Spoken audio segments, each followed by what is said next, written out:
Isang mapagpalaya at magandang araw sa inyong lahat, isang panibagong araw ng pagkatuto, pag-unlad at pagbabago.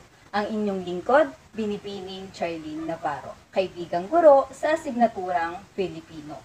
Ngayong araw, ating pag-uusapan ang maikling kwento. Ang maikling kwento ay isang masining na uri ng panitikan na kabilang sa ating kasaysayan. Ito ay naglalaman ng isang maiksing salaysay tungkol sa mga mahalagang pangyayari na kinasasangkutan ng isa o ilang tauhan. Sa isang upuan at sandaling panahon na ating ginugugol ay agad nating matutunghayan, mababasa at kapupulutan ito ng aral. At ang isang halimbawa ng maikling kwento ay ang Kalupi ni Benjamin Pascual. Mataas na ang araw nang lumabas si Aling Marta sa bakuran ng kanilang maliit na barong-barong. Siya ay mamimili sa pamilihang bayan ng Tondo dahil ito ang araw ng pagtatapos ng kanyang anak na dalaga. Sa gabing iyon ay tatanggapin nito ang diploma bilang katunayang natapos niya ang 4 na taong inilagi sa mataas na paaralan. Ang sandaling pinakahihintay ni Aling Marta sa mahaba-haba rin namang panahon ng pagpapaaral ay dumating na. Linggo ng umaga at ang palengke ay siksikan. Mag-iikasyam na nang dumating siya sa pamilihan at sa harapan niya piniling dumaan. Nang dumating siya sa panggitnang pasilyo at umakmang hahakbang na papasok ay siyang paglabas ng humahangos na isang batang lalaki na sa kanilang pagpabangga ay muntik na niyang ikabuwal. Ang siko ng bata ay tumama sa kanyang kaliwang dibdib. Binaliyawan ni Aling Marta ang bata at humingi naman agad ng pasensya ang bata dahil siya ay nagmamadali. Ngunit pinagsabihan lamang siya ni Aling Marta na kung ang lahat ng kawalang ingat niya ay pagpapasensyahan ay makapapatay ito ng tao. Mataman niyang inisip kung may iba pang nakakita sa nangyari. Marahas ang kanyang pagkakasalita sa bata at maaaring may kakilala siyang dumaan na nakarinig ng kanyang mga sinabi. Dumating siya sa tindahan ng mga tuyong paninda at bumili ng isang kartong mantika. Bumili siya ng mga paninda nito. Pagkaraan ay dumukot sa bulsa ng kanyang bestida upang magbayad, ngunit wala siyang makapang kalupi. Kaya laking pagtataka niya kung nasaan na ito. Hanggang sa nanatili siya sa pagkakatayo ng ilang saglit. Wari tinakasan ng lakas. Nag-iisip ng mga nakaraang pangyayari. Maya-maya ay parang kidlat na gumuhit sa kanyang alaala ang gusgusing batang kanyang nakabangga. Tumama ang siko nito sa kanyang dibdib, sa kanyang katawan.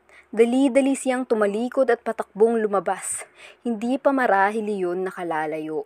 May ilang sandali pa lamang ang nakararaan. Inisip niya kung ano ang kasuotan nito na maaari niyang pagkakilanlan. Ang tabas ng mukha, ang gupit, ang tindig. Patakbo siyang lumabas sa pamilihan upang hanapin ang bata at sa gawing dulo ng posisyon na di kalayuan sa natatanaw niyang karatig na outpost ng mga pulis ay nakita niya ang kanyang hinahanap. Hindi siya maaaring magkamali. Ang wakwak na kamiseta nito at ang mahabang pantalon na wari sa lawalding ginagamit ng kanyang ama ay sapat ng palatandaan upang ito ay madaling makilala. Maliksi siyang lumapit at binatak ang bata sa leeg. Pinagbintangan agad niya ang bata na kumuha ng kanyang pitaka at laking pagtataka ng bata kung anong uri ng pitaka dahil wala naman siyang kinukuha at hindi naniwala si Aling Marta sa kanyang tinuran. Dinala ni Aling Marta ang bata sa outpost. Lumapit sila sa pulis at sinimulan nang magsumbong ni Aling Marta. Tinanong ng pulis kung natitiyak niya na ang bata ang dumukot at malakas na tinuran ni Aling Marta na siya nga wala ng iba.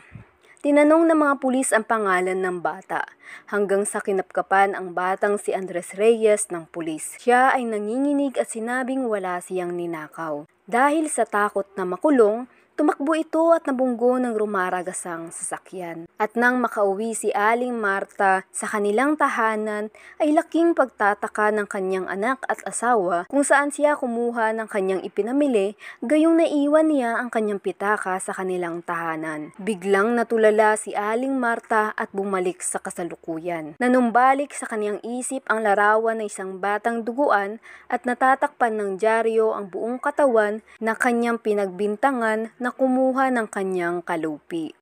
May mga aral ang kasaysayan, ang mga akdang pampanitikan. mayroong ginampanang papel ang maikling kwento na maaaring maging gabay ng bawat individual o bawat Pilipino sa kanilang pang-araw-araw na pamumuhay. Kaya laging tatandaan na ang nakaraan ang magiging batayan kung paano matututuhang harapin ang kinabukasan.